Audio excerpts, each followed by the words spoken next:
Do you remember when there was unity among female rappers? When they were all friends and got along with no beefing? Me either. A lot of people seem to think that women in hip-hop back in the day always supported and respected one another, and the clashing only started in the last 3 decades. It is kinda true that female MCs embraced each other in the male-dominated genre, but the girls have always found themselves in some kind of falling out. In fact, it was a female rapper who created diss records. Since the 80s, female rappers have flexed their skills and channeled their anger in diss tracks aimed at one another. But sometimes, things went too far. The decades-long feud between Foxy Brown and Lil' Kim has been the most notorious feud of them all, no pun intended. The former friends let comparisons from the media drive them apart. And as a result, someone almost lost their life, and one of the women ended up in prison for charges related to the incident. Sadly, that drama didn't stop the girls from beefing. In the last video I did on women in hip-hop, I gave you guys a brief history on their rise to prominence and the first female rappers you never heard of. In this video, I'm gonna give you guys a timeline of female rap beef over time. Now, I'm not gonna mention every single conflict that ever existed between female rappers, and I'm certainly not going to spend much time talking about petty social media back and forth drama between the new generation of girls. This time around, we're gonna discuss the women who put it in the music or took it to the streets. This is the history of female rap beef and feuds. Fight, and 2 top R&B artists are caught in the middle, Foxy Brown and Lil' Kim. Long as I got confirmation I was sprayed with, so I dropped it. Did y'all hear that motherfucking diss track Remy Ma did, man? Before the brawl, Cardi B arrived in an elaborate Dolce & Gabbana gown, vamping for photographers. Minutes later, Nicki Minaj showed up for the Harper's Bazaar party and also posed for the cameras. But when these two beauties crossed paths, watch out, an ugly melee ensued. One report says Nicki deliberately stepped on Cardi's train and then said something nasty about Cardi's baby daughter. But before we get into the drama, I want to tell you guys about today's sponsor, Babbel. They are one of the top language learning platforms in the entire world, and their lessons are designed by real language teachers. A lot of female rappers have rapped in Spanish at some point in their careers, and that's typically where I stopped singing along.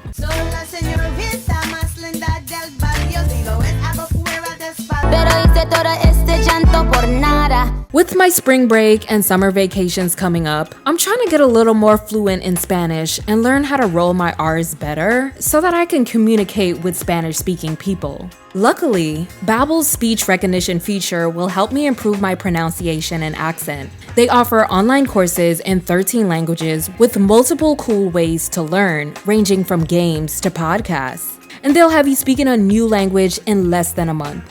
Head to the special link in the description box to get 60% off your Babbel subscription, or you can simply scan the QR code on the screen. They also have a 20-day money-back guarantee, so hurry up and get started learning a new language before your spring break vacation. Thank you again to Babbel for sponsoring this video. In 1984, a 14-year-old aspiring rapper named Lolita Shante Gooden started the first known rap beef. The Queens native was a part of the Juice Crew hip-hop collective and would battle rap around the neighborhood.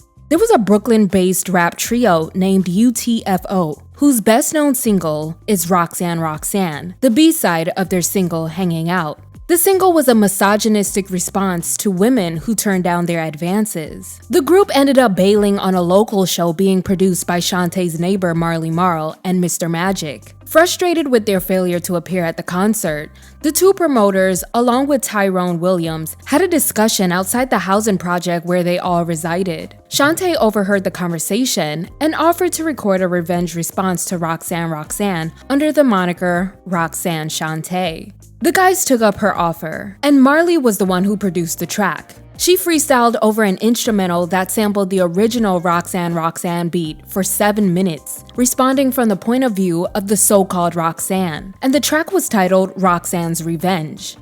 So when he came up to me, I told him to stand back. He said, "You call yourself an MC?" I said, "This is true." He said, "Explain to me really what MCs must be." Better listen very close, cause I don't say this every day. My name is Roxanne, and they call me Shante, but every time of that I say I rhyme, just like a disser. It caused a lot of buzz around the neighborhood and eventually sold over 250,000 copies in the New York area alone. Roxanne's revenge kicked off the infamous Roxanne Wars with the teenage rapper, and dozens of responses and diss tracks aimed at Shante were made and told from different perspectives of people claiming to be related to the character. Many women took part in this beef craze and released their own take on the situation, like I'm Lil Roxanne by Tanganyika, The Parents of Roxanne by Gigolo Tony and Lacey Lace, Rappin' Roxanne, Roxanne's Sister by DW and the Party Crew featuring Roxy, Ice Roxanne by Little Ice, and Sparky's Turn, Roxanne You're Through by Sparky D. UTFO and Full Force recruited female rapper Elise Jack to record a counter-response to Shante titled The Real Roxanne, but when plans fell through with Elise, they replaced her with Adelaide Martinez to do the job. The track was made to outperform Shante's track, but it failed to do so. But solo female rappers were finally on the map, thanks to Roxanne Shante. She called out a lot of rappers by name on her Bite This track a few years later, and found herself embroiled in many other beefs for years to come, taking shots at Queen Latifah, Yo-Yo, MC Lyte, Salt and Pepper, and more on her 1992 diss track Big Mama. Shante's boldness would go on to inspire many other feuds in the decades that followed. In 1988, MC Lyte released her very own diss track aimed at rapper Antoinette titled 10% Diss, after the FEMC used her beat for her own track. Suckers steal a beat when you know they can't win. You stole the beat, are you having fun? Beat biter, dope style taker. Hit me, why don't you? Hit me, why don't you? Milk's bodyguard. But this was just the beginning of a never-ending craze. Throughout the 90s, male rappers and hip-hop collectives waged war against each other on diss tracks and in the streets. But some female rappers ended up being targeted in the crossfire. Women had already established their spot in hip-hop by this time. They were chart toppers, Grammy Award winners, and eventually landed other gigs outside of music. On the rise in the middle of the decade were two young femcs from Brooklyn, Kimberly Lil' Kim Jones, and Inga Foxy Brown Marshan. Kim and Foxy started out as high school friends who ended up joining all-male rap collectives. Both girls broke through the industry at the same time, and their careers were nearly identical. They had similar rap styles. Both were under Lance Rivera's management. Both featured on the remix to Total's No One Else in 1995. They ended up releasing their debut albums just 1 week apart from each other in November 1996. And both ladies shared a cover on The Source magazine for their February 1997 issue. But Kim and Foxy had to deal with non-stop comparisons and rivalry rumors. But they always remained friendly and denounced the rumors, with Foxy telling The Source, "People be acting like me and Lil' Kim are the Thelma and Louise of rap music. But Kim is my girl. I went out and bought her record the first day it came out because we've known each other for a while. We used to talk on the phone about trying to get a deal and stuff like that. I want us to do a song together. Something that would bring the ill Nana vibe together with her Queen Bee style. Like a female version of Brooklyn's finest." End quote. Listen, coming up, we got my girl, a joint for my girl. That's right, y'all. Brown, baby. That's right, Fox Brown. New joint coming out, about to hit y'all. Off her new album, we got her first single featuring Black Street. Yeah, y'all, it's the bomb. Check it out. We're gonna hit y'all with it in a minute after I find my files in here. Well, what do you say, about the people who compare you and Kim? Is that if I understand correctly, y'all are good friends? Real good friends. I take that as a compliment. Kim does her thing. She's Queen Bee, and I give it up to her. She did she was doing a thing before me. She paved the way. Right. She was the first one coming out with the little, the right. Sexy things. Right. She did her thing, and she's doing her thing, and that's my girl. So at the end of the day, when all the haters are still yapping, we sitting back counting our millions, like, how much you got for that remix? You got a new plaque on your wall? You know what I mean? So it's like, yeah, it's all good. Foxy even gave Kim a shout out on her Il Nana title track. Later in the year, then Def Jam CEO Leor Cohen offered Kim and Foxy $500,000 each to record an album together to be titled Thelma and Louise. Both women declined the offer, and this move finally solidified the feud rumors. Though both women continued to downplay the gossip, behind the scenes, their egos started clashing. Jealousy came into play and ended their friendship, and they unleashed subliminal disses towards each other in lyrics. The actual reason for their falling out is still unknown, but it has been said by different sources that it had to do with both women wearing the same jumpsuit for their album shoot. Foxy also appeared on the Apollo after Kim, wearing a similar look. Kim Osario, journalist and former editor-in-chief of The Source, said, "I remember hearing that one had borrowed the outfit from the other, and that led them to not speaking. Whatever the reason, it seemed trivial to everyone around." End quote. Both women covered Vibe magazine for their February 1998 cover, featuring Method Man, LL Cool J, Busta Rhymes, Master P, Missy Elliott, and Lauryn Hill. Later in the year, when Foxy covered the December issue, she credited Kim as the person that helped her land a deal with Nas and his crew, but finally admitted that the two were no longer friends, saying, "It didn't have to do with Kim and I personally. It was just the people around us." On the subject of the Thelma and Louise project, she said, "At the time we were supposed to record, we weren't speaking. Un came to me and said, 'I know you and Shorty ain't on the best of terms right now, but..." And at first, I wasn't really with it. The day after, Kim called me. But when you have two women who were once friends, who have bitter feelings to each other, and are getting fed bull from every angle, the conversation was useless. I was talking to a dial tone. Foxy went on to say that she still went to the studio to record anyway. Kim never showed up. But Foxy went on to thank Kim for being the first person to reach out to her when her and her mother were robbed at gunpoint that past July.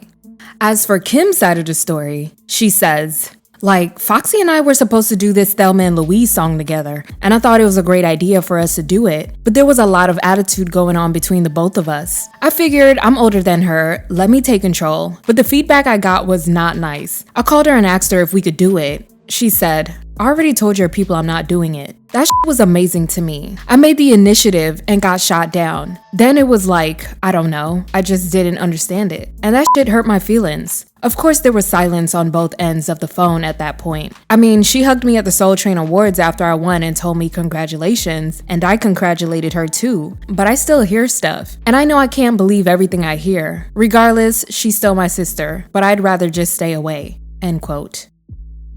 Foxy Brown's second studio album, China Doll, arrived in January 1999, and people took notice to her seemingly taking shots at Kim on the track My Life.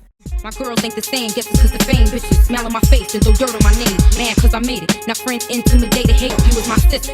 We used to dream together, how we could make it real big, do our thing together. Thelma and Louise together. Remember them days when our separate ways, separate lives, lost friendship for pride. Months later, Kim appeared on Play Around by Lil C's featuring Diddy. When I come through, you be on the side holding your cups like the bums do, waiting for the queen to put some change in it. After Kim delivers her verse, Diddy chimes in to say, "Don't forget it." Stop trying to sound like which people took as a direct shot at Foxy. I'm 10 steps ahead of ya. I'm a leader. Yeah, I'm some following shit. Coming in this game on some. On Kim's 2000 sophomore album, The Notorious K.I.M., she directly addresses her and name drops the firm on the title track with the lyrics, "In all actuality, they wanna be me. This chick running around with a stink gap and fake raps having panic attacks. Bet on Little C's before you and your firm. If this was back in the days, I would've been smashed you." Foxy then responded a few months later on Capone and Noriega's Bang Bang, name-dropping Diddy and referencing Kim's relationship with Biggie. She even remixed her Quiet Storm lyrics. He's all that sneak you and Diddy, I killed me with that subliminal shit. Hot damn hoe, here we go again. Light as a rock, this hard as a. Hot damn hoe, here we go again. Pop like a cock, lightweight as your rocks. Let the rest in peace and hop off this. Do you? And just a few months later, shots were really fired. On February 26, 2001, as Lil' Kim and her entourage were leaving the Hot 97 radio station, they encountered Capone and others affiliated with Foxy Brown. An altercation erupted, 21 shots rang out, and someone from Capone's entourage was injured. Foxy says she tried to reach out to Kim after the incident to smooth things over, but her efforts didn't work out. I had nothing to do with the shooting. But the hip-hop diva did fire shots in the war of words that preceded the madness. Rap lyrics pointed squarely at Lil' Kim. Your album pushed back. when it hit the streets, it's still weak. It still sound lame. My name still rain. Isn't this kind of like throwing fuel on the fire? After 2-3 years of just being verbally attacked, I felt like I owed it to my fans. Foxy says Lil' Kim pointed similar lyrics at her first. Now Foxy Brown, who was working on her new album at the time of the shooting, has invited Lil' Kim and her crew to make peace. We just want to stop it. We just want to say, look, let's put an end to it. Thank you, AJ. I appreciate it. Many people were locked up for their involvement in the altercation, including Kim, who committed perjury when she was questioned during the 3 separate grand jury appearances about whether 2 of her associates were present. Security footage was obtained that showed her next to the 2 individuals before bullets started flying. And for that very reason, Lil' Kim was sentenced to 1 year in prison for 3 counts of perjury and 1 count of conspiracy. But in the 4 years leading up to her sentence, her and Foxy continued to diss each other in their music. And in between then, Foxy found herself in other beefs. Back in 1996, Foxy reportedly mocked Queen Latifah for secretly being a member of the LGBT community at the time and checking her out at events. Queen addressed her with the track Name Calling, which was featured on the Set It Off soundtrack. She even brought Kim into it. Style you stole, try to mix it up and make it blend. Sound like Lauren, with a dash of Little Kim. We know bootleg, Korean cop and scheming hoe. I know it's bootleg cause they misspell Moschino. Foxy issued a response with a track that interpolates MC Lyte's diss track of the same name. Foxy also spewed homophobic remarks towards Queen Pen on the same track. Are you mad rap bitches cause I'm half your age? Feel like 8 balls on some shit that a double your pay. Y'all confused ass chick, now you straight or you gay. Then that's your business, you like ain't no more. Penn took offense to the song and confronted Foxy in a hotel lobby. A physical altercation erupted, but was broken up by Foxy's crew. Queen Pen ran into Foxy a short time after, and the same exact thing happened. Queen Latifah responded with a second version of name calling. This time, she called Foxy's music and performances weak and accused her of relying on sensuality to sell records. Of course, Foxy responded again with another diss track titled Talk to Me, directed at both Penn and Queen, dissing the Queen Latifah show ratings. In 2001, Penn responded with her song I Gotcha, calling Foxy a bum and comparing her to a drag queen. You real funny to me, like a drag queen with heels and a head full of weed. Yeah. Bum. Yeah, I said it, and I never will regret it. 70,000 in the first week, that's just ridiculous. You had one more point you wanted to make. She needs the mic. I just want to say one thing. I was conflicted if I should say it or not, but since we're up here talking about leading by example and setting a positive tone for the night, I myself want to extend an olive branch to Queen Pen, whom I've had a rivalry with for the past 8 or 9 years. So I want to personally reach out to you and we can start leading tonight.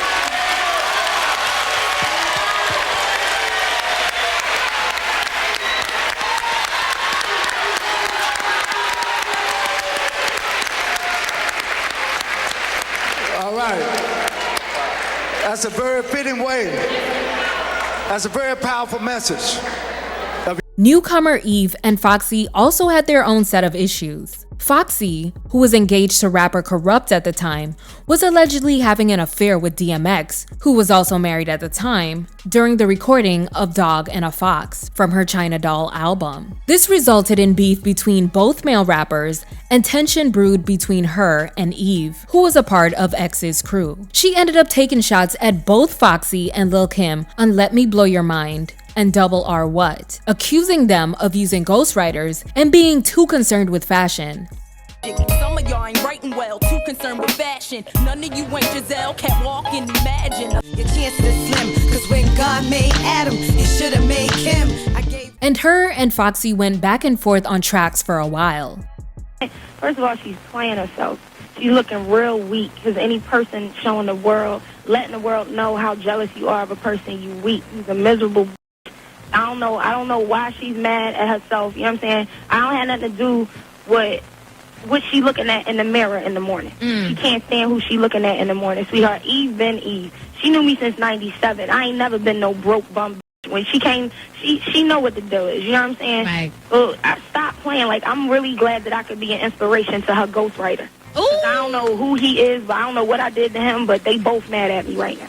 And I'm going to let the fans know, I'm not even going to waste my time going in the studio doing no song against that girl. Doing a song against Foxy Brown ain't putting no money on my books. I'm getting too many checks right now. Right. Like, if you want to come see me, come see me. I'm not with this. Eve is my real name. Foxy Brown is a character. Inga.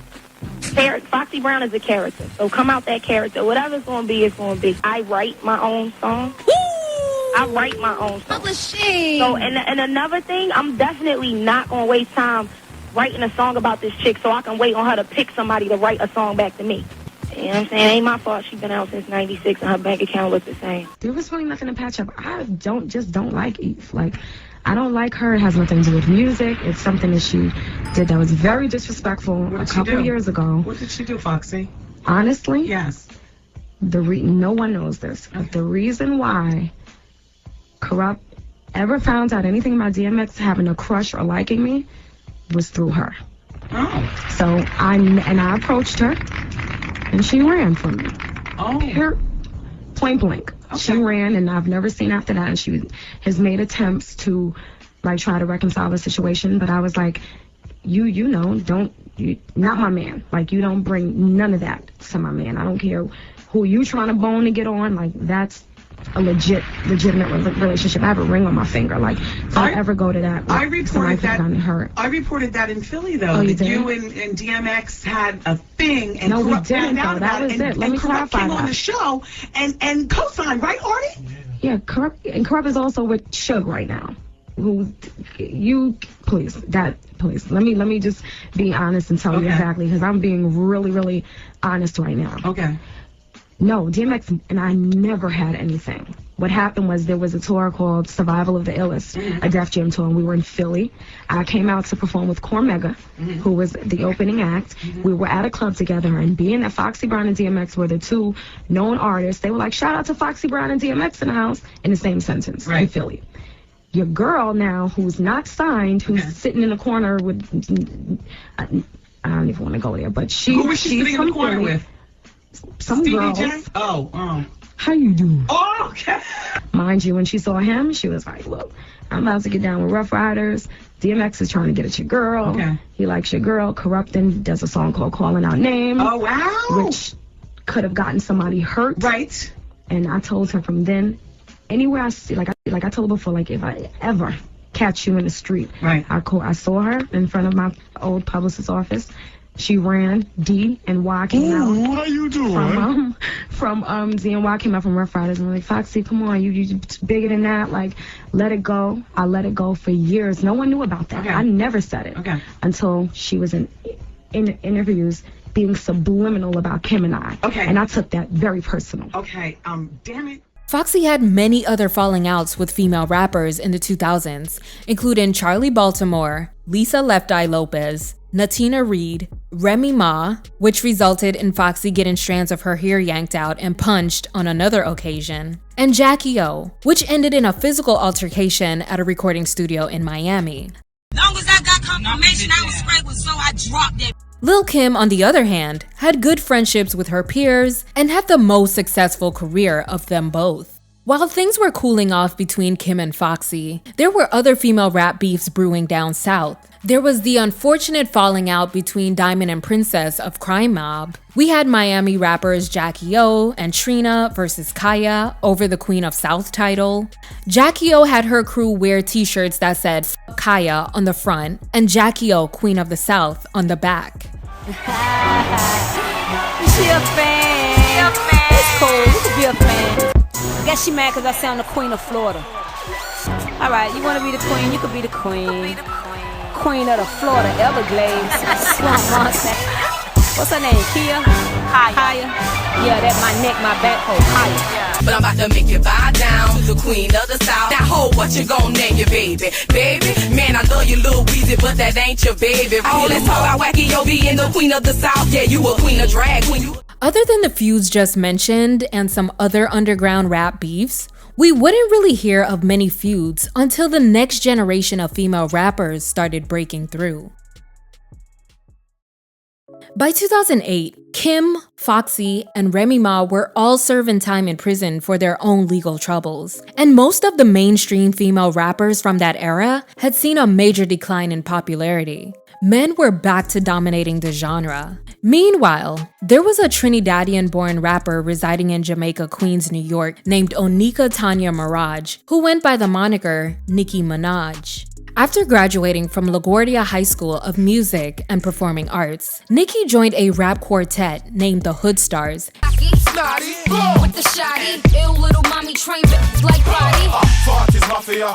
and eventually started posting solo music to her MySpace page. To let them know that I'm the one.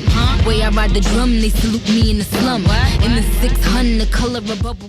She was eventually signed to Dirty Money Entertainment by the CEO Fendi in 2007. And within 3 years, she released the 3 critically acclaimed underground mixtapes Playtime Is Over, Sucker Free, and Beam Me Up Scotty. Nicki's flow and personal style caught the attention of the likes of Lil Wayne and Gucci Mane. From very early on in her career, she took on a Barbie persona, wearing vibrant colors, pink streaks in her hair, and rocking a diamond Barbie chain. The aesthetic was similarly done by Lil Kim back in the early 2000s, but Nicki frequently credited both her and Foxy as her musical influences. The real is her, nope, not Tim. Who's your best MCs, Nick, Fox, and Kim? I think when you come out though, you think people are gonna be like, oh, this is not little Kim, she trying to do this, she trying to do that. If they compare me to the queen of rap, thank you. You know what I'm saying? How can I dispute being compared to the best that did it? And in my opinion, Kim is still the best because no one has had a stronger movement than she's had so far. So I commend, Little Kim, and I was paying homage to her, saying, I love Little Kim, you know what I'm saying? I look up to the main girls that, was able to make a name for themselves. Kim, Foxy, Remy. I don't mind. Foxy and Kim are, they're icons. But the problems really started when Foxy told Nicki to stop giving Kim props because she secretly hated her. Once Nicki gained mainstream success, Kim felt that she had completely stolen her aesthetic without giving proper credit. Around this time, a Baltimore rapper named Keys released a diss video on YouTube rhyming over the same Soulja Boy beat that Nicki used for her Itty Bitty Piggy track, calling her out for lyrics that asserted her dominance over every female rapper. I don't get gifts. Niggas put me on a salary. Now who is gonna pop off? Go hard, not soft. I use your last mixtape to wipe my knee snot off. I am an infection. How you gonna stop it? Nicki never directly responded with a song, but she did refer to Keys as a bum and clown in a live stream. Keys and Lil Kim would then link up for a mini tour, most likely to get under Nicki's skin. Her Pink Friday debut album was a commercial success and spent 11 weeks on the Billboard Hot 200 albums chart, with the second highest sales debut for a female rapper. It generated 8 top 40 hits in the United States, a major milestone for female rappers. But she seemingly dissed Lil Kim on tracks like Did It On 'Em, Roman's Revenge, and I'm the Best. And we ain't making up, I don't need a mediator. Just let them bums blow steam. Then I'm fighting for the girls that never thought they could win. Cause before they could begin, you told them it was the got 2 bones to pick, I'ma only choose one. You might get addressed on the second album. The fuck I look like getting back to a has-been. Yeah, I said it, has been. You need a job, this ain't cutting it. Nicki Minaj is who you ain't with. You out of work, I know it's tough, but enough is enough. Nicki denied that the lyrics were even directed at Lil Kim in her interviews, but went on to call Kim out for her numerous feuds and declining music career. I've been having this thing with Kim, and I don't know, just thinking about you and where you were from and that you're a rapper, and I'm thinking, sure, I know things have gotten crazy and people are assuming, even though you say it's not specifically about her, that Roman's Revenge is for Kim. She just really jumped out the window. And you gotta be careful when you pick fights. And that's what I've learned in this business. You just never know. Don't play with me. It's one of those moments when you say, don't play with me. Because I respect you, I love you, I've said it in every interview, time and time again. And if that's not good enough with you, mama, then it's something deep-rooted in you. You need to get something is bothering you inside. That's your insecurity bothering you. it's not Nicki Minaj. It would have been any girl that started popping. You know, she picked a fight with Foxy, then she picked a fight with Eve, then she picked a fight with Remy. Now it's, you know, then it was Miss Wallace, then it was Nicki Minaj. Every time you in the news, it's because you getting at somebody. Where's your music? You know, put your music out, and when I see your name on Billboard, that's when I'll respond to you. Other than that, goodbye. It's Barbie, bitch. To take you back. She just ran. And that doesn't take away from the respect. You know when a mom gotta beat you and she be like, it hurts me more to beat you than it hurt you? Did it hurt your feelings? It hurt. Yeah, I was gonna ask if it hurt your feelings. It hurt my feelings because I remember I saw her on the tour with Wayne. And I had been hearing, you know, back, you know, in the business, people talk behind the scenes. And I remember I ran into Foxy, and Foxy said, why you keep on giving props to Kim? She don't like you. She was like, the girl be dissing you, like when, you know, in conversation. And I said, I'm so much of a like, diehard. I was like, until I hear her say something about me, I'm gonna continue paying my respect to her in my interviews. And that's what I did. I kept on doing it. That's why everybody came out and said, Nicki always shows you love. Like, what are you talking about? So when I saw her at Wayne's concert, she performed with Keisha. She came into our dressing room. She went and used the bathroom and stuff. And I stopped her. I was like, you know, I want to make sure everything is cool with us because I'm a fan first, you know. Is everything good? Yeah, everything good. We good. Hugs and kisses. Can I take a picture with you? I love you, you know. This is somebody that I looked at highly. We took a picture, everything was good. But you wanna know what scares people? Success. When you don't make moves and when you don't climb up the ladder, everybody loves you because you're not competition. When you become competition, the people start, wait. Yeah, people's like, wait, hold on. So true. So I felt like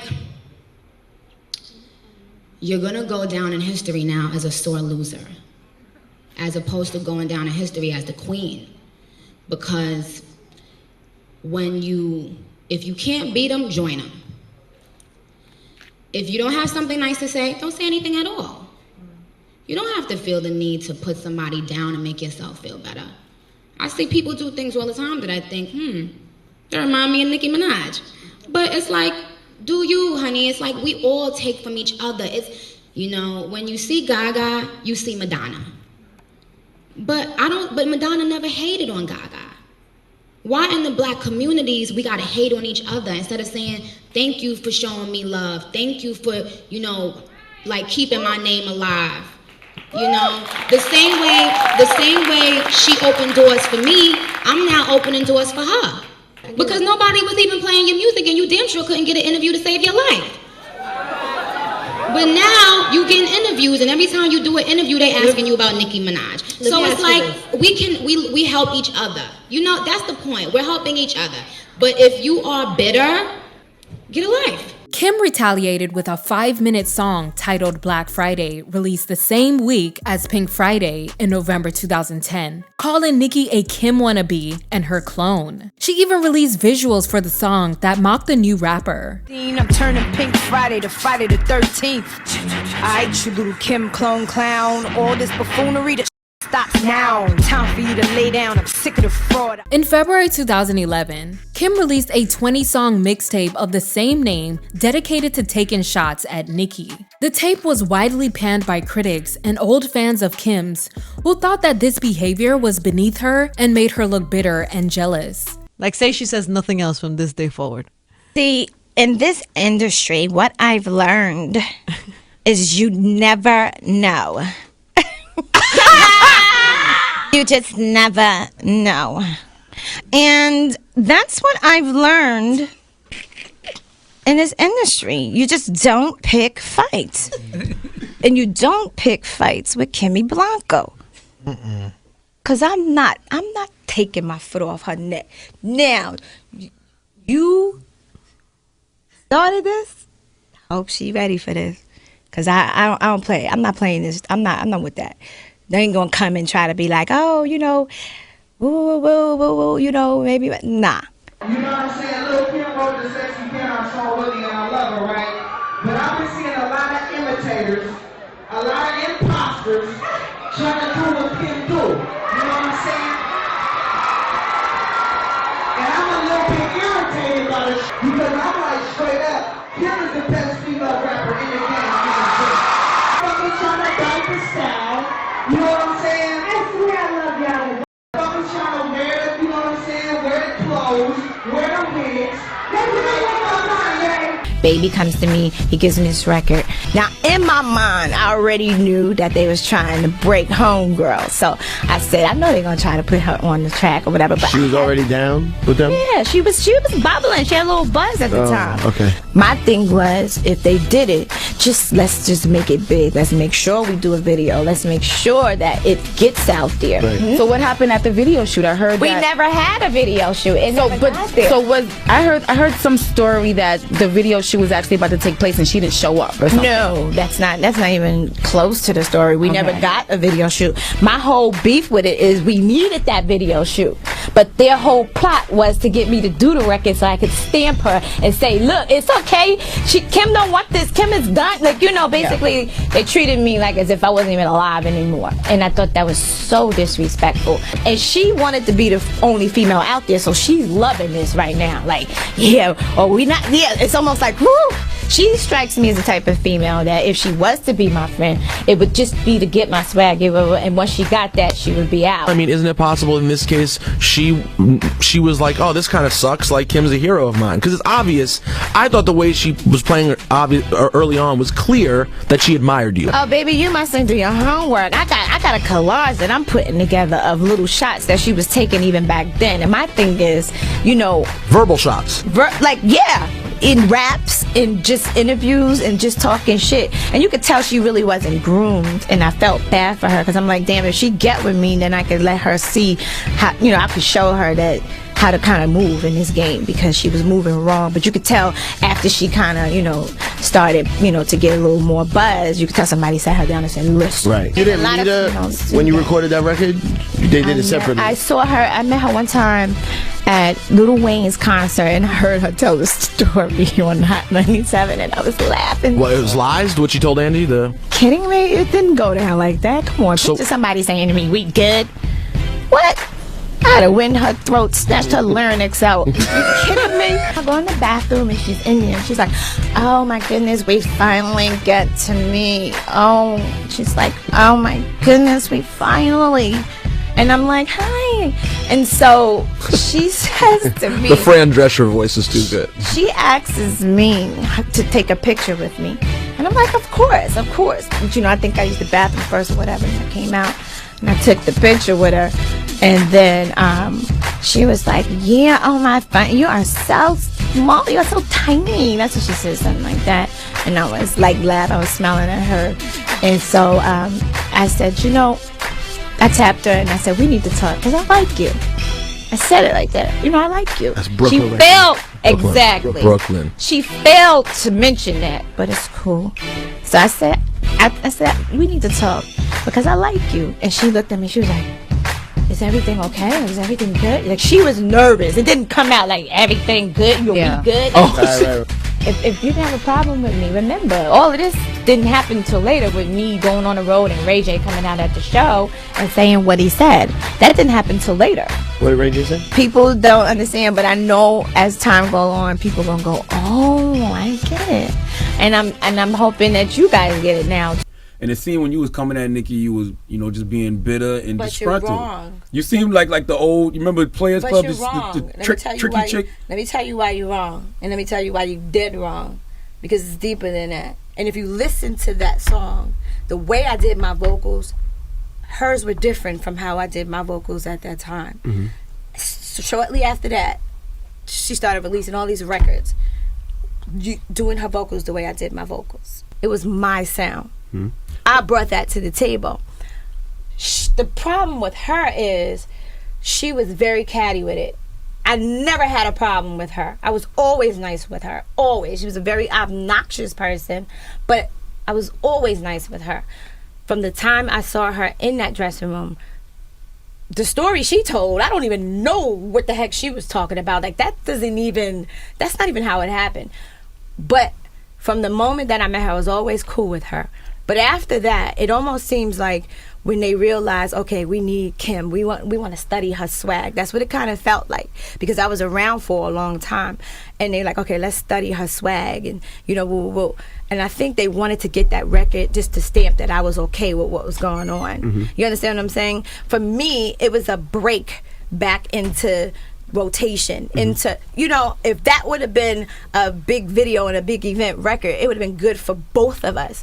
But I personally think they didn't want me to stand beside her, which is stupid. She was always throwing shots. I don't know what you're talking about. I never heard it. You need, because you're not trying. I used to hear her pay homage, like she said. She used to say, "I love Kim. I love Foxy." You're not trying to do your homework. That's why, boo boo. You got to do your homework. If you go on all of those little. To come up DVD, even with Fendi would even say it, yeah, because she was just a real cocky type of girl, whatever. She always wanted to be like you. She always wanted to be, and she would say, I'm gonna take her spot. We're at Justin's birthday party. Perfect timing to come up and say, hey, we did the song together. Whoa. Nothing. And she looked at me and rolled her eyes, and I was like, really? Every single record she's made was coming at me. I don't care what you say. I don't care what you say. I don't care what nobody say. Everybody who's smart with a brain, everybody who knows music knows damn well in that Puffy record she was coming at me. I didn't say nothing about this chick. I didn't say nothing about this chick at this time. She was coming at me in the Puffy record. She was coming at me on all these records that she was doing, the Jay and Kanye records. I didn't say nothing. She wanted to be the only female out there. So when Baby and them said, we're not fucking with this chick because you can't stand next to her, she loved it.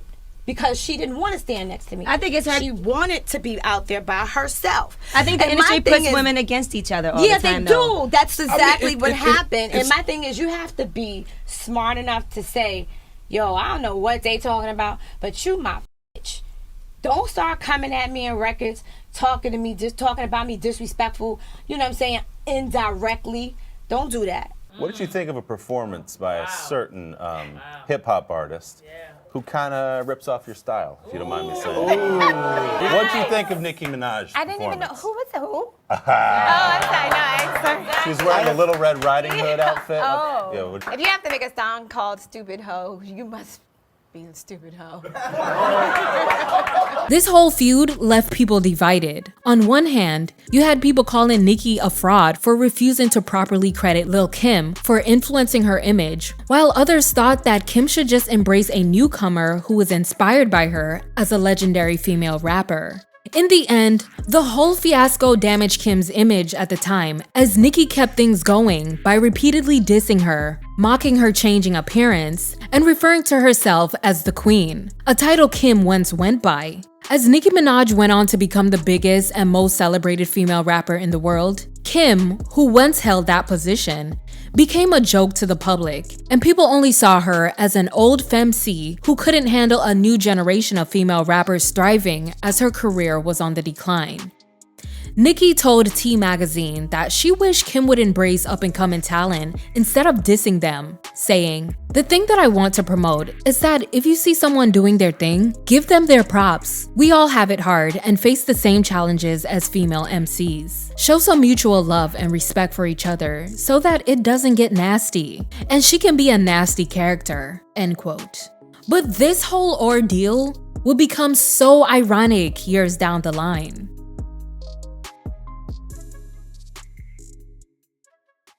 Nicki Minaj spent most of the 2010s decade as the most visible female rapper. She was awarded the BET Award for Best Female Hip Hop Artist 7 consecutive times, had over a dozen top 10 singles, billions of views on her music videos on YouTube, and was named one of the most influential rappers of all time. By 2016, she was starting to wind down from the hectic 6 to 7 years of success and touring. In February 2017, she found herself in a feud with Remy Ma that nobody saw coming. The issues between the two started way back in 2007 when Nicki released her Dirty Money freestyle from her Playtime Is Over mixtape that Remy felt was a diss towards her, and she reportedly confronted the new female rapper at a mixtape release party. Nicki Minaj is gained and risen to basically to the top. How do you feel about that? I'm happy for her. That's great. I'm happy to see any black, young, whether young or old, doesn't even matter. Any chick that's from the hood trying to do a 1-2 thing, I'm happy. Like, I'm pretty sure, like, the hate, I see the hate that she gets. This is the same hate that I got when I was doing me. Like, when I was home, I used to see Nick all the time. She came to my birthday party. I went to one of her parties, and I remember her from when she was on the Come Up DVD. She had her baby fat bag, pulling stacks out the bag or whatever. Like, I remember her seeing her coming up, and I remember how it used to be when I was doing the DVDs, when I was doing the Smack DVDs, and the chicks that was that was out before me, and they used to be like, yo, yeah, Ram, whatever. But when I started doing my thing, they started throwing shade on me. Like I'm not gonna lie. Like, when she came out, she had did a freestyle over the Yeah beat. And she said, damn, I don't remember what she said, the exact line, but she said something like, tell a chick with the crown and run it like Chris Brown. When I seen that at her party, I was like, yeah, what was that line about? Like, I brought it up to her, whatever. Like, I don't know, to this day, I think it was a stab at me. I'm going to get you back for that, by the way. But it's cool, like, that's what you do in rap, and I'm cool with that. I'll be seeing like the hate that comes out, I'm pretty sure. But not too long after, Remy was convicted of a few charges and began serving her prison sentence. So that situation kind of fizzled out, and Nicki would often say, free Remy. Remy, Red, shout out to Remy. Free Remy. Word. You know what? Free Remy. And Remy returned the love once she was released in August 2014, even suggesting a collaboration. Remy even congratulated her on winning the Best Female Hip Hop Artist Award in 2016. But a few months later, she appeared on a track with Fat Joe, seemingly taking shots at Nicki, and another time during a freestyle on Funk Flex's show. All this talk about my son and your son, I'm hot and your whole world revolve around me. I am the son, wanted to be an icon, ended up like Akon, they finally let me out, now I'm an ex-con, everybody ratting, I really need... So Nicki fires back on 2 new tracks, Jason Derulo's Swalla and Gucci Mane's Make Love. Okay, these bitches 2 years, now your time's up. Bless her heart, she throwing shots, but every line sucks. The queen of this here, 1 platinum plaque album flop. Where? To be the queen of rap, you gotta sell records, you gotta get plaque. Not even 24 hours later, on February 26, 2017, Remy unleashed a 7-minute diss record named Sheether, calling Nicki out for everything under the sun, referencing the charges her brother was convicted of, her allegedly having a ghostwriter, her alleged botched plastic surgery, and pressed Nicki for taking an old tweet of hers about people being her sons and making it her catchphrase.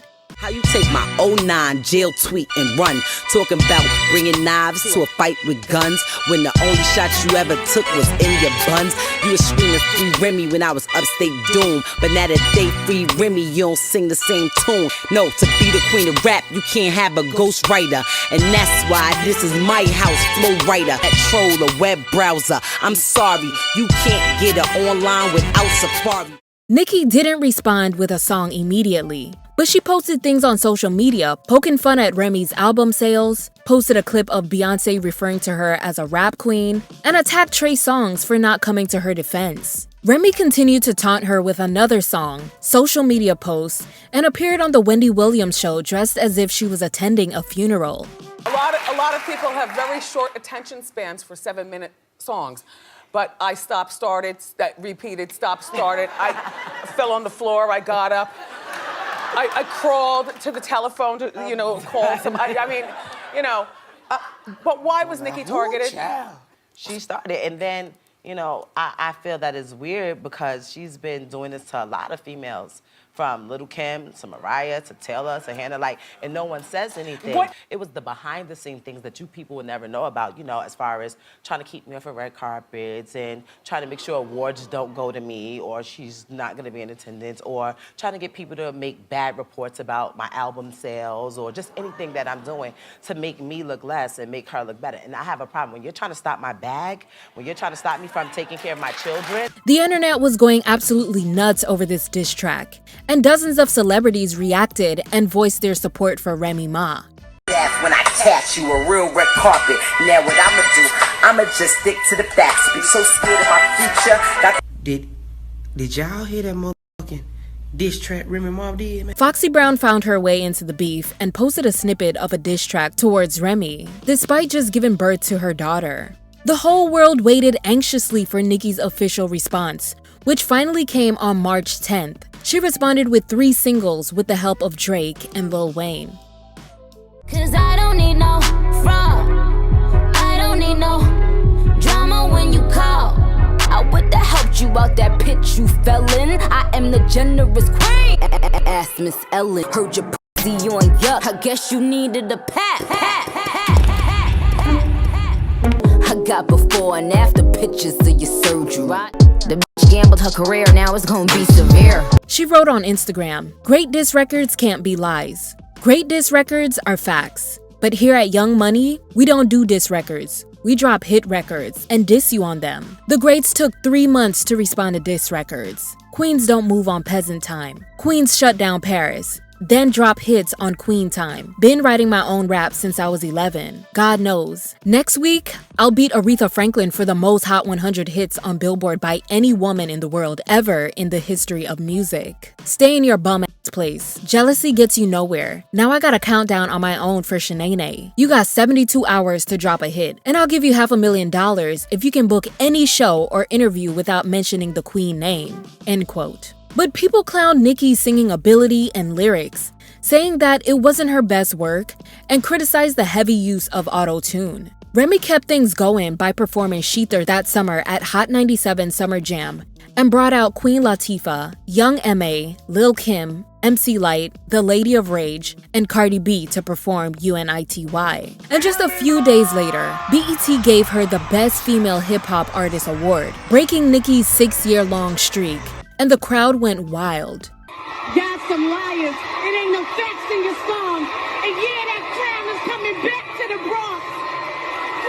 For the first time in Nicki's career, she was feeling the wrath of the public, and she was being treated the same way Lil Kim was treated when she first dissed her many years prior. Nicki didn't have many industry allies coming to her defense publicly, and every single thing she did or wore was scrutinized and memed on social media. Every person that secretly hated Nicki Minaj but was too afraid to say it publicly could now vocalize their disdain for her. This era was dubbed the Nicki hate train. Throughout the first half of the decade, there were a few female rappers poking their heads out and experiencing their own share of successes, but they didn't compare to the success of Cardi B. She rose to fame in 2013 for her comedic videos on Vine and Instagram. The Bronx native of both Trinidadian and Dominican descent was born Belcalis Marlenis Almanzar. With her younger sister name being Hennessy, she took on the stage name Cardi B as a derivation of Bacardi. She joined the cast of Lovin' Hip Hop New York in 2015 and released a few mixtapes that landed her a couple of viral hits. But in 2017, her song Bodak Yellow took her career over the top and launched her into the mainstream. The single topped the US Billboard Hot 100 chart for 3 consecutive weeks, making Cardi the second female rapper to reach #1 with a solo song, following Lauryn Hill's doo-wop That Thing in 1998. Most female rappers ran to congratulate her on this achievement, but people put most of the pressure on Nicki to congratulate Cardi, which she eventually did. The women never really spoke of each other, but to the public, they appear to be cordial. But then, rumors about there being bad blood between the two started swirling on social media. It started back when Remy Ma brought Cardi B and Lil Kim out on stage in March 2017 at the height of her feud with Nicki, even though Cardi hadn't even experienced mainstream success yet. Cardi only saw this moment as an OG showing love to her. In August that year, Nicki appeared on London on the Track single No Flags alongside 21 Savage and Offset, who Cardi started dating earlier in the year. On the track, she raps about labels trying to make another version of her. I heard these labels trying to make another me. Everything you getting, little is 'cause of me. Nicki denied the verse being about Cardi on Twitter, and a month later, Cardi denied the beef rumors on The Breakfast Club. Both women appeared on the same song with the Migos not too long after, titled Motorsport. Both verses were heavily compared, and Cardi and Nicki grew frustrated with the comparisons and rumors. Cardi told Complex, "I feel like people wouldn't even be satisfied if me and her was making out on a freaking photo. I feel like people just want that drama because it's entertaining." Cardi was asked again in another interview about their relationship, but this time, she seemed hesitant to speak on the subject, but revealed that she took issue to Nicki's original verse on Motorsport, where she mentioned her name, so Nicki was asked to alter the verse. Nicki posted a cryptic tweet following the interview that said, "The corniest thing you can be is ungrateful. Give thanks." Then she went on to discuss the creation process of the song in a series of tweets. But then, things kinda cooled off and both rappers were focusing on their own projects. Cardi's critically acclaimed debut album, Invasion of Privacy, arrived in spring 2018 with commercial success across the world. It became the first album in music history to have all of its tracks certified platinum or higher, with both Bodak Yellow and I Like It being Diamond Records for selling more than 10 million copies. And it went on to break numerous streaming records. During the promotional cycle, Cardi claims that the alleged beef between her and Nicki was orchestrated by the fans. There's people who have, I don't know the whole story, but somehow you and Nicki Minaj got pitted against each other.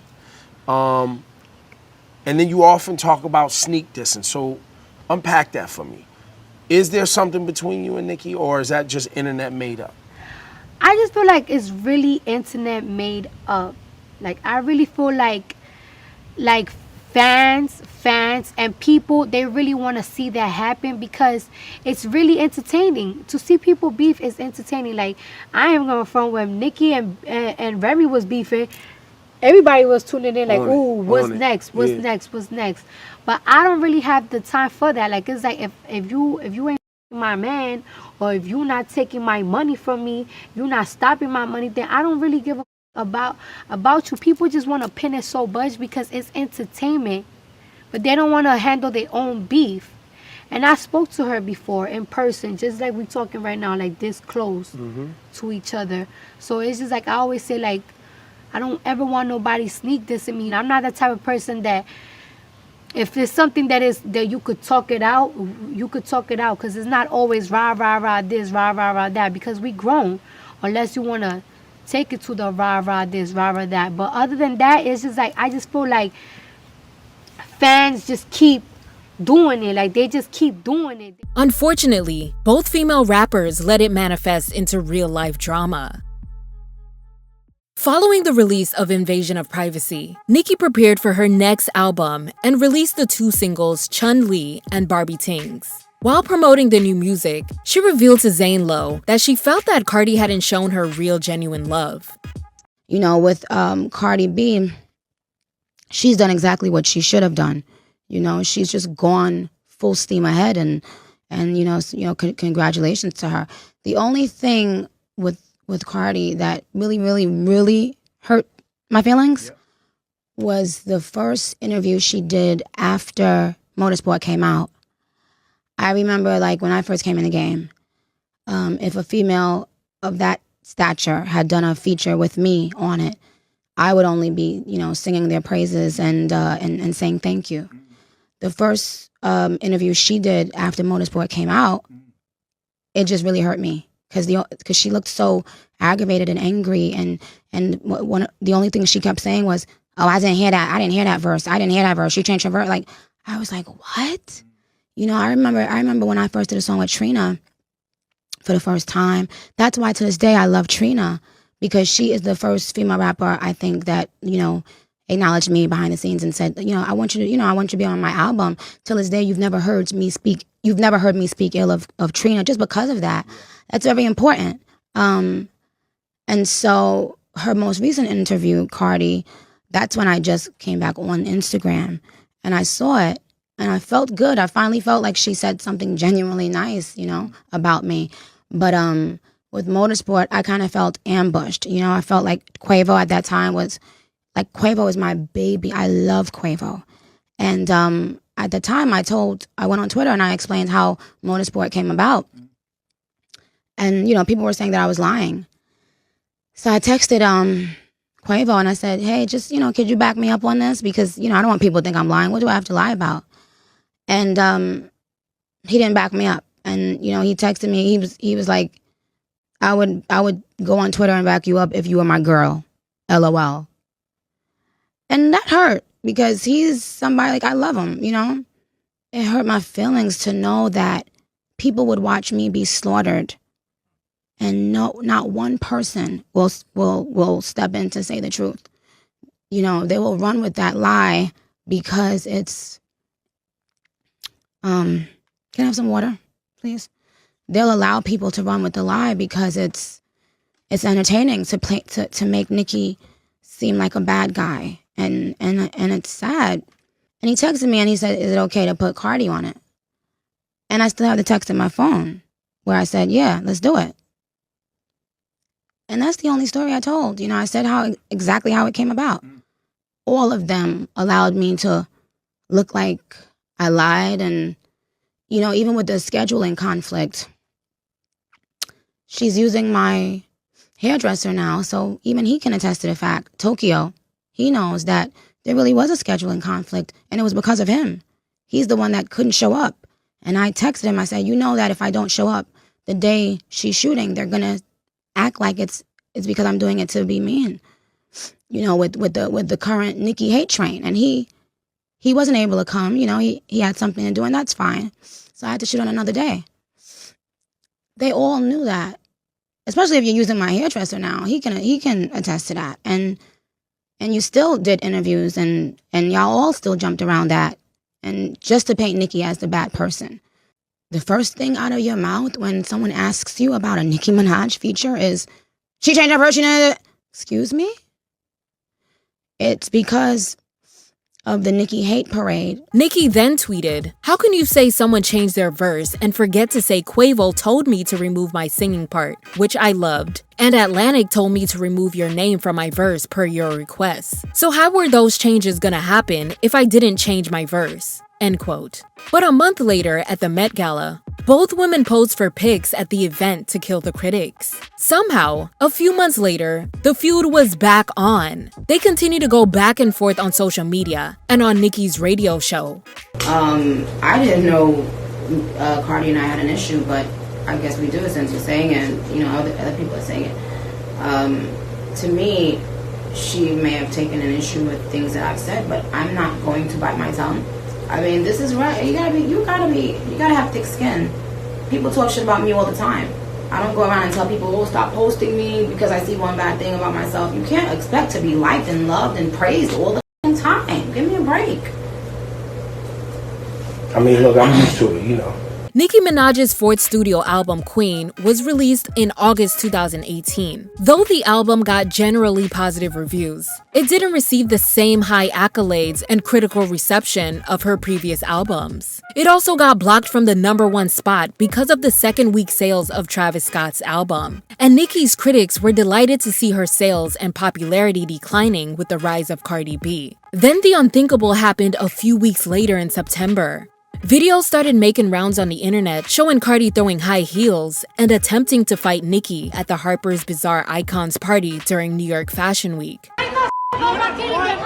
New footage of the fight is surfacing. You can see Cardi stumbling across the hallway, held back by her security team. Suddenly, she lunges for Nicki, who is shielded by her security team. Moments later, there's Cardi undoing her shoe, then throwing it at Nicki. Cardi ended up getting a knot on her eyebrow while being detained by security and left the party with a ripped dress and no shoes. She claims it was all over a tweet Nicki allegedly liked on Twitter regarding her parenting.